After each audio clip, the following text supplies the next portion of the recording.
Good morning children. Vedanta studies में फिर से आपका स्वागत है। और आज हम पढ़ेंगे हमारा लखनवी अंदाज जो चैप्टर है उसकी स्टोरी के बारे में, उसकी कहानी के बारे में कि किस तरह से वो जो कहानी है वो आगे बढ़ती है। इससे पहले जो है इससे पहले वाले वीडियो में हमने बात की थी जो यशपाल हैं उनके जीवन परिचय के बारे में, उनके जन्म, मृत्यु और जो उनकी प्रमुख रचनाएं हैं जिसमें उपन्यास, कहानी आदि जो उन्होंने रचनाएं लिखी उनके बारे में, उनकी साहित्यिक विशेषताओं के बारे में हमने बात की। और साथ ही साथ उसकी भाषा शैली की जो चैप्टर था उसकी भाषा शैली के बारे में भी हमने बात की। तो अब हम लेते हैं हमारा जो चैप्टर है लखनवी अंदाज, उसकी कहानी जो है, विषय वस्तु जो है, जो किस तरह से आगे बढ़ती है, यशपाल ने जो है यहाँ पे क्या कहना चाहे, क्या संदेश देना चाहे उसके बारे में। तो आइए देखते हैं। तो देखिए यहाँ पे ये जो स्टोरी है ये इस तरह से शुरू होती है कि लखनऊ का एक स्टेशन है, रेलवे स्टेशन, और उस रेलवे स्टेशन पे जो है लेखक जो यशपाल हैं उनको जो है वहाँ से, उस स्टेशन से कुछ किसी दूसरे स्टेशन पर जाना था, यानी कि कुछ दूरी की जो है यात्रा उनको करनी थी रेल में बैठ करके। और तब जो है उन्होंने ये सोचा कि चलो मुझे जो है सेकंड क्लास का जो है टिकट वो ले लेना चाहिए यात्रा करने के लिए। तो वो जो है जनरल, जो हमारा जनरल श्रेणी का जो एक डिब्बा होता है उसमें भी वो यात्रा कर सकते थे, लेकिन जो है उन्होंने सेकंड क्लास का टिकट खरीदा था। और सेकंड क्लास के टिकट खरीद करके और वो जो है द्वितीय श्रेणी जो हमारी जो एक तरह से डिब्बा होता है रेलवे का, तो उसमें बैठ करके और वो यात्रा करना चाहते थे। तो इस तरह से जो है वो जब वो उस स्टेशन पे खड़े होते हैं और वहाँ पे जो है उनके हाथ में जो है एक तरह से सेकंड क्लास की यात्रा का जो है टिकट होता है। तो ट्रेन जो है लगभग चलने वाली होती है, तो वो चढ़ करके और मतलब दौड़ करके वो जो है उस अपने डिब्बे में चढ़ जाते हैं। तो अब ये जो स्टोरी है वो किस तरह से स्टार्ट होती है, देखिए। सेकंड क्लास में रेल यात्रा, यानी कि जो लेखक जो यशपाल हैं उन्होंने सेकंड क्लास का उन्होंने टिकट खरीदा रेल यात्रा करने के लिए। और उसको जो है यहाँ पे देखिए सेकंड क्लास में रेल यात्रा करने का जो कारण है वो यशपाल का क्या क्या रहा होगा, यानी यहाँ पे जो है एक तरह से हम अनुमान लगा सकते हैं। और उन्होंने जो है वहाँ पे लिखा भी है कि मैं क्या क्या चाहता था और किस कारण से जो है मैंने यहाँ पे सेकंड क्लास का टिकट जो है वो खरीदा। तो देखिए कि वहाँ पे जो फर्स्ट क्लास का टिकट भी खरीद सकता था, लेकिन फर्स्ट क्लास का जो है फर्स्ट जो श्रेणी होती है उसका टिकट महंगा आता है, सेकंड क्लास का फिर थोड़ा सस्ता आता है, और फिर जो जनरल जो हमारा डिब्बा होता है उसका और सस्ता आता है। तो यहाँ पे लेखक ने जो है सेकंड क्लास का एक तरह से, यानी कि थर्ड क्लास जो सेकंड क्लास का जो टिकट है वो उन्होंने खरीदा है यहाँ पे, और जनरल श्रेणी का टिकट उन्होंने नहीं खरीदा। तो जनरल श्रेणी में लगभग जनरली ये होता है कि जनरल श्रेणी में जो है बहुत ज़्यादा भीड़ भाड़ होती है, और वहाँ पे जो है कई बार ज़्यादा भीड़ भाड़ होने के कारण जो है वहाँ पे खड़े रह करके भी यात्रा करनी पड़ती है, और जो है एक तरह से हम आरामदायक जो है यात्रा वहाँ पे नहीं कर पाते। तो इसका जो रीज़न है वो ये एक तरह से रीज़न था कि उस भीड़ भाड़ से, यानी कि जो जनरल श्रेणी का जो डिब्बा होता है उसकी भीड़ भाड़ से बचने के लिए और एक तरह से शांति से बैठ करके यात्रा करने के लिए उन्होंने जो है टिकट खरीदा। और जो उन्होंने जो है क्या क्या कारण बताए, देखिए यहाँ पे फर्स्ट कारण उन्होंने ये कि ज्यादा दूर नहीं जाना था, यानी कि लेखक को जो है बहुत ज्यादा दूरी की जो है लंबी उनको यात्रा नहीं करनी थी, वरना हो सकता है कि वो जनरल श्रेणी का टिकट खरीद लेते, क्योंकि उसमें जो है सेकंड क्लास के टिकट में जो है ज्यादा पैसे लगते हैं। तो वो जनरल श्रेणी का जो है टिकट खरीद करके और उसमें भी यात्रा कर सकते थे अगर उन्हें बहुत ज्यादा लंबी दूरी तय करनी होती तो। लेकिन उनको जो है ज्यादा दूर नहीं जाना था और इसीलिए उन्होंने जो है सेकंड क्लास का टिकट खरीद लिया। फिर उन्होंने दूसरा कारण बताया यहाँ पे कि भीड़ से बचने के लिए, यानी कि जनरल श्रेणी के डिब्बे में क्या होता है कि बहुत ज्यादा भीड़ भाड़ होती है, और बाकी जो सेकंड क्लास द्वितीय श्रेणी का जो डिब्बा होता है उसके अंदर भीड़ भाड़ कम होती है, और आराम से जो है जो भी बर्थ उनको दिया जाता है, यानी जो भी सीट उनको दी जाती है उस पर बैठ करके वो यात्रा आराम से कर सकते हैं। तीसरी जो है उन्होंने एक तरह से तीसरा जो कारण है वो उन्होंने ये बताया यहाँ पे कि अपनी नई कहानी के बारे में सोचने के लिए, यानी कि जो लेखक यशपाल हैं वो अपनी एक नई कहानी के बारे में, नई कहानी वो लिखना चाह रहे थे और उस नई कहानी के बारे में जो है वो सोचना चाह रहे थे। तो उन्होंने सोचा कि क्यों ना जो है मैं सेकंड क्लास का टिकट खरीद लूं और सेकंड क्लास में जो है आराम से बैठ करके और मैं एक तरह से शांति से बैठ करके और मैं अपनी नई कहानी के बारे में भी वहाँ पे सोच सकता हूँ। तो ये उन्होंने एक तरह से थर्ड जो उनका जो कारण है वो ये रहा कि वो अपनी नई कहानी के बारे में सोचना चाहते थे, उसके बारे में जो है वो चिंतन कर रहे थे और उसको लिखना चाहते थे, और इसीलिए जो उन्होंने नई कहानी के बारे में सोचने के लिए सेकंड क्लास का जो टिकट है वो खरीदा होगा। फिर फोर्थ है यहाँ पे खिड़की के पास शांति से बैठकर प्राकृतिक दृश्य देखने के लिए, यानी एक ये कारण भी रहा होगा कि लेखक जो यशपाल है वो खिड़की के पास में, यानी कि खिड़की के पास वाली जो सीट होती है वहां बैठ करके और आराम से जो बाहर के जो प्राकृतिक दृश्य होते हैं उनको वो जो है देखते रहना चाहते थे, और उनको देख करके वो शांति से जो सुंदर सुंदर जो दृश्य होते हैं उनको देख करके वो यात्रा करना चाहते थे। और इसीलिए जो है उन्होंने वहाँ पे सेकंड क्लास का टिकट खरीदा होगा। तो अब यहाँ पे है, फिर अब जब उन्होंने सेकंड क्लास का टिकट खरीद लिया और खरीद करके और जैसे ही जो है वो अपने बर्थ में, यानी अपने जो डिब्बा है उस डिब्बे में वो चढ़ते हैं वहाँ पे, और चढ़ करके और अपनी सीट तक जब वो पहुँचते हैं तब वहाँ पे क्या होता है कि उनकी मुलाकात होती है नवाब साहब से। यानी कि एक नवाब साहब है जो पहले से ही जो है उनके जस्ट सामने वाली सीट पे, यानी कि एक तरफ जो है यहाँ पे नवाब साहब बैठे हुए हैं तो दूसरी तरफ जो है लेखक। तो जो लेखक जैसे ही अपनी सीट के पास में पहुंचता है तो वो देखता है वहाँ पे कि उनके जस्ट सामने वाली जो सीट है उसके ऊपर जो है एक नवाब साहब जो है वहाँ पे वो बैठे हुए हैं, और वो जो है चुपचाप से शांति से वहाँ पे बैठे हुए हैं। और लेखक जैसे ही पहुंचता है तो एक तरह से वो असहज हो जाते हैं, यानी अनकंफर्टेबल जो है फील करते हैं नवाब साहब। तो अब देखिए कि नवाब साहब से जब मुलाकात होती है और जैसे ही लेखक वहां पहुंचता है और सामने नवाब साहब को देखता है तो नवाब साहब क्या करते हैं, देखो नवाब साहब द्वारा बातचीत के लिए उत्साह नहीं दिखाना, यानी कि जैसे ही लेखक जो है वहां पहुंचता है और नवाब साहब को देखता है तो जनरली ये होता है कि हम जैसे कोई अचानक से कोई व्यक्ति आता है तो हम उसकी तरफ देखते हैं और एक तरह से जो है हम कुछ ना कुछ बोल करके या फिर कुछ ना कुछ बातचीत करने का जो उससे प्रयास करते हैं। लेकिन यहाँ पे नवाब साहब जो है वो चुपचाप बैठे हुए थे, और जैसे लेखक आता है तो वो बातचीत करने के लिए बिल्कुल भी उत्साह नहीं दिखाते हैं लेखक से। और जब लेखक ये देखता है कि नवाब साहब के सामने जैसे वो पहुंचता है तो नवाब साहब जो है उनकी तरफ देखते भी नहीं है, चुपचाप बैठे रहते हैं और बातचीत करने के लिए बिल्कुल उत्साह नहीं दिखाते, यानी कि बिल्कुल भी जो है वो लेखक को ऐसा नहीं लगता है कि नवाब साहब उनसे बातचीत करना चाहते हैं। तो फिर लेखक भी जो है एक तरह से चुपचाप रहता है और वो नवाब साहब से कोई बातचीत वहां पे नहीं करता है। तो अब देखो लेखक को इस बात का अनुमान कब हुआ कि नवाब साहब जो है उनसे बातचीत करने के लिए बिल्कुल भी उत्साहित नहीं है या बिल्कुल बातचीत उनसे जो है नहीं करना चाहते हैं। तो लेखक को ये जो अनुमान है ये तब हुआ जब लेखक जैसे ही आता है और सामने नवाब साहब को देखता है, नवाब साहब जो है उनकी तरफ जो है नहीं देखते हैं, अपनी जो नजरें नीचे कर लेते हैं या फिर जो है अपनी जो नजरें हैं वो खिड़की के बाहर, यानी कि जो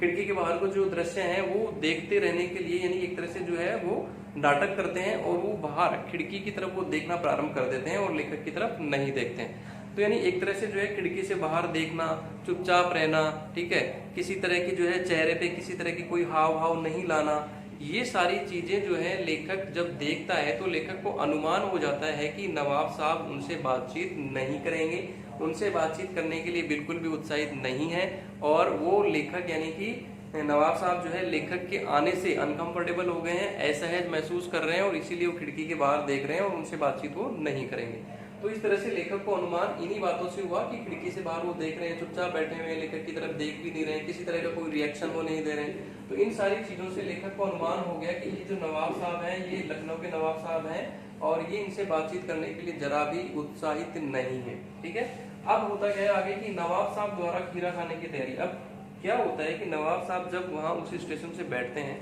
तो वहाँ लखनऊ के जो भी जितने भी रेलवे स्टेशन है वहाँ पे जनरली जो है जब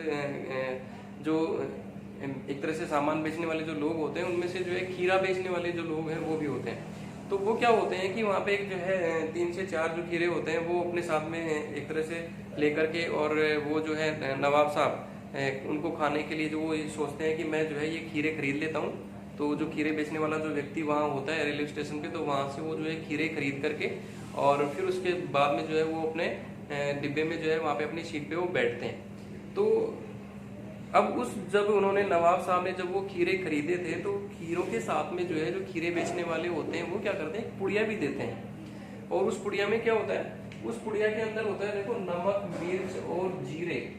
का जो पाउडर है, यानी नमक, मिर्च और जीरे को पीस करके जो पाउडर बनाया जाता है, उस पाउडर की जो पुड़िया होती है वो भी जो है खीरे जो बेचने वाले होते हैं वो देते हैं ग्राहक को। तो जब नवाब साहब ने खीरे खरीदे तो उसके साथ में वो पुड़िया भी उन्होंने ली थी और उन्होंने सोचा था जब वो ट्रेन में यात्रा करने वाले तब उन्होंने सोचा था कि जो है सेकंड क्लास का टिकट मैंने खरीदा है तो मैं आराम से जो है वहाँ बैठूंगा और आराम से जो है जो मैंने खीरे खरीदे हैं उनको आराम से काटूंगा, उन पे जो है नमक, मिर्च और जीरे का जो पाउडर है वो जो है छिड़कूंगा और उसके बाद आराम से जो है मजे से जो उनको मैं खाऊंगा। लेकिन जब नवाब साहब के सामने लेखक जब आकर के बैठ जाता है तो वो बहुत ही असहज महसूस करते हैं। और उनके असहज महसूस करने का कारण ये होता है कि वो ये सोचते हैं कि मैं लखनऊ का नवाब साहब हूँ, और लखनऊ के जो नवाब साहब हैं उनको ये खीरे जैसी जो छोटी चीज है, तुच्छ जो चीज है, अगर वो इस लेखक के सामने वो खाएंगे तो लेखक के सामने वो जो अपना रईसीपन है, अमीरीपन है, वो नहीं दिखा पाएंगे। तो उनका एक तरह से ये मानना था कि जो है खीरे जैसी जो चीज़ है वो एक तरह से जो है बहुत ही छोटी चीज़ है, और अगर वो लेखक के सामने खाएंगे तो लेखक ये सोचेगा कि नहीं, ये तो लखनऊ के कोई नवाब साहब नहीं है, ये तो ऐसे ही। तो नवाब साहब ने ये सोचा कि अब जो है मैं क्या करूं, यानी कि लेखक मेरे सामने आ चुके हैं, मैं आराम से खीरा खाना चाहता था। मैंने सोचा था कि ये डिब्बा जो है जहाँ पे मैं बैठा हुआ हूँ, जो सीट है जहाँ पे मैं बैठा हुआ हूँ, वो सीट जो है वो खाली रहेगी और मैं आराम से जो है खीरे को खा सकता हूँ। लेकिन लेखक के आने से जो है नवाब साहब फिर अपनी नवाबीपन और अपनी रईसीपन जो है दिखाना प्रारंभ करते हैं, और वो ये सोचते हैं कि जो है मैं अब लेखक के सामने जो है अपना जो एक तरह से रईसीपन है, लखनऊ का जो एक नवाबीपन होता है, मैं उसको कैसे दिखाऊं। तो इसी के लिए जो है वो अपना जो खीरा खाने की जो तैयारी है वो एक तरह से वो करने लगते हैं। और यहाँ पे देखिए कि जब लेखक जो इस चैप्टर को लिखता है तो उसने जो एक शब्द को प्रयोग किया है, लखनऊ का बालम खीरा, यानी उन्होंने कहा है कि उस तो हम बात कर रहे थे कि लखनऊ का जो बालम खीरा है, ये शब्द यहाँ पे बालम खीरा जो क्यों आया है, बालम खीरा इसीलिए आया है क्योंकि लखनऊ के जो एक तरह से खीरे हैं वो ऐसा माना जाता है कि बहुत ही टेस्टी है, बहुत ही स्वादिष्ट होते हैं, और वो और ज्यादा स्वादिष्ट हो जाते हैं जब उसमें नमक, मिर्च और जीरे की जो पुड़िया का जो पाउडर होता है जब उनके ऊपर छिड़का जाता है तो वो और ज्यादा स्वादिष्ट हो जाते हैं। तो इसीलिए जो है यहाँ पे लखनऊ का बालम खीरा जो शब्द है ये यहाँ पे खीरे के लिए आया है, उसके जो स्वादिष्टपन है उसके लिए यहाँ पे आया। तो यहाँ पे हमने जो पढ़ा है इसमें जो महत्वपूर्ण प्रश्न जो मैंने बात की थी कि यहाँ पे जो महत्वपूर्ण प्रश्न बनने वाले हैं वो ये कि लेखक ने जो है सेकंड क्लास के डिब्बे में यात्रा करने के लिए सेकंड क्लास का जो एक तरह से जो टिकट है वो क्यों खरीदा, यानी सेकंड क्लास का टिकट जो है लेखक ने क्यों खरीदा। तो उसके कारण मैंने आपको बता दिए थे कि दूर नहीं जाना था, ठीक है, भीड़ से बचने के लिए, अपनी नई कहानी के बारे में सोचने के लिए, और खिड़की के पास शांति से बैठकर और प्राकृतिक दृश्य देखने के लिए। तो ये कुछ कारण रहे जिनके कारण से जो है लेखक ने सेकंड क्लास का टिकट खरीदा था। फिर जो है दूसरे प्रश्न के बारे में मैंने यहाँ पे बात की थी कि जो है नवाब साहब के किन हाव भावों से लेखक को पता चला कि वो उनसे बातचीत करने के लिए बिल्कुल भी उत्सुक जो है वो नहीं है। तो एक तरह से जो है पहले जैसे ही लेखक जो है वहाँ पे एंटर करते हैं, प्रवेश करते हैं डिब्बे में, और उनके सामने जाकर के जब वो खड़े होते हैं तो नवाब साहब उनकी तरफ देखते भी नहीं है, तब लेखक को पता लगा। फिर दूसरा जो है जब वो उनके सामने बैठ जाते हैं तो नवाब साहब खिड़की से बाहर देखना प्रारंभ कर देते हैं। तो इस तरह से इन दोनों ही बातों से लेखक को पता लगता है कि नवाब साहब उनसे बातचीत करने के लिए बिल्कुल भी उत्साहित नहीं है। फिर जो है यहाँ पे बात आती है कि नवाब साहब द्वारा खीरा खाने की जो तैयारी है वो किस तरह से की गई। तो यहाँ पे जो है मैंने बताया कि जो है वो नवाब साहब जो खीरा खाने की तैयारी जब वहाँ पे करते हैं तो वो एक तरह से उस खीरे को जो है बहुत ही अच्छे तरीके से जो है वहाँ पे वो उसको सजाते हैं, और उनको देख करके और लेखक के मुंह में जो है वो पानी आना प्रारंभ हो जाता है। यानी कि यहाँ पे मैंने बात की थी कि जब वहाँ पे नवाब साहब बैठे हुए थे और नवाब साहब जो है जब काफी देर तक बैठे रहते हैं और वो बातचीत नहीं करते हैं, लेकिन उनको खीरा खाना होता है उनको, तो इसलिए जो है वो वहाँ पे जो है खीरा खाना होता है, और इसीलिए जो है वहाँ पे वो लेखक से वापस से वो जो है वहाँ पे पूछते हैं उनसे एक तरह से, यानी पहली बार जब वो पूछते हैं तो लेखक मना कर चुका होता है, फिर वो दूसरी बार जब लेखक से वो पूछते हैं तो दूसरी बार भी जो है लेखक मना कर देता है, और दूसरी बार इसलिए मना करता है क्योंकि वो आत्मसम्मान में मना कर देते हैं, क्योंकि पहली बार मना कर चुका था तो दूसरी बार हाँ अगर वो करता तो एक तरह से नवाब साहब को ये लगता है कि नहीं, जब खीरे को मैंने अच्छे से सजा दिया है तो एक तरह से उनके मुंह में पानी आ गया, लालच आ गया, और इसी कारण से जो उन्होंने हाँ कहा है। तो इसलिए लेखक भी जो है वो आत्मसम्मान के कारण दूसरी बार नवाब साहब को मना कर देता है कि नहीं जो है मुझे नहीं खाना है। पहली बार भी मना कर चुका होता है और दूसरी बार भी मना कर चुका होता है, और इस तरह से जो लेखक है वो खीरा खाने के लिए मना करता है तो उसके कारण भी बताता है कि नहीं जो है ये एक तरह से बहुत ही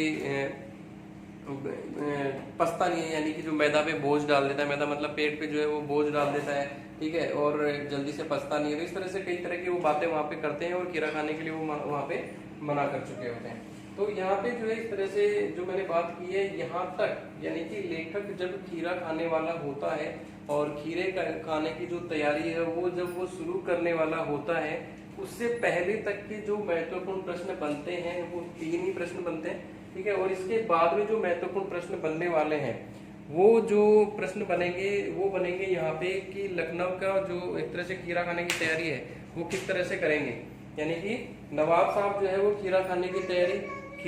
तैयारी जो है वो किस तरह से करेंगे यहाँ पे, उसका जो प्रश्न है वो यहाँ पे बनेगा। लेकिन उससे पहले हमें जान लेना जरूरी है कि नवाब साहब जो है वो किस तरह से स्टार्ट करते हैं, किस तरह से शुरू करते हैं खीरा खाने की तैयारी को। तो यहाँ पे जो है हम इसी तरह से जो है हम यहाँ पे जो है बात करने वाले हैं कि नवाब साहब जो है वो खीरा खाने की तैयारी जो है किस तरह से करते हैं। ठीक है, ये एक बहुत ही महत्वपूर्ण प्रश्न है। कई बार जो है परीक्षा में पूछ लेता है कि नवाब साहब ने खीरा खाने की तैयारी किस तरह से की। ठीक है, या फिर नवाब साहब ने जो है खीरे को जो है खाने से पहले जो है क्या क्या तैयारी की। इस तरह से जो है वो एक ही प्रश्न को कई तरह से वो बदल करके वहां पे वो पूछ सकता है। ठीक है, तो इसके बारे में जो है हम अपना जो नेक्स्ट जो मेरा जो वीडियो होगा यानी कि एक तरह से जो पार्ट 3 जो आएगा उसके बारे में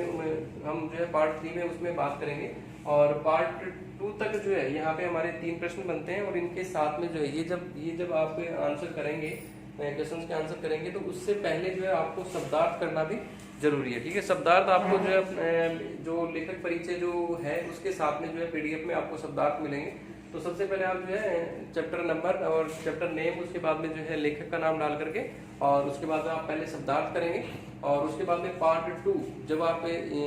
जो है आपको समझ में आ चुका है तो पार्ट 2 के साथ में जो है आपको कुछ आधे जो क्वेश्चन है यानी जहाँ तक हमने पढ़ लिया है वहां तक की आपको पीडीएफ जो है आपको मिलेगी, तो उसके आप प्रश्न करेंगे। और उसके बाद जो है पार्ट 3 यानी कि खीरा खाने की तैयारी जो है किस तरह से करते हैं और फिर अंत में जो है चैप्टर में क्या होता है, लेखक से किस तरह से लेखक जो है किस तरह से नवाब साहब के ऊपर व्यंग करता है और जो है किस तरह से लेखक जो है नवाब साहब के बारे में यहाँ पे बताता है, उन सब के बारे में जो है हम पार्ट 3 में जो है हम बात करेंगे। और पार्ट 3 के साथ में ही जो है यहाँ से आगे के जो प्रश्न है वो आपको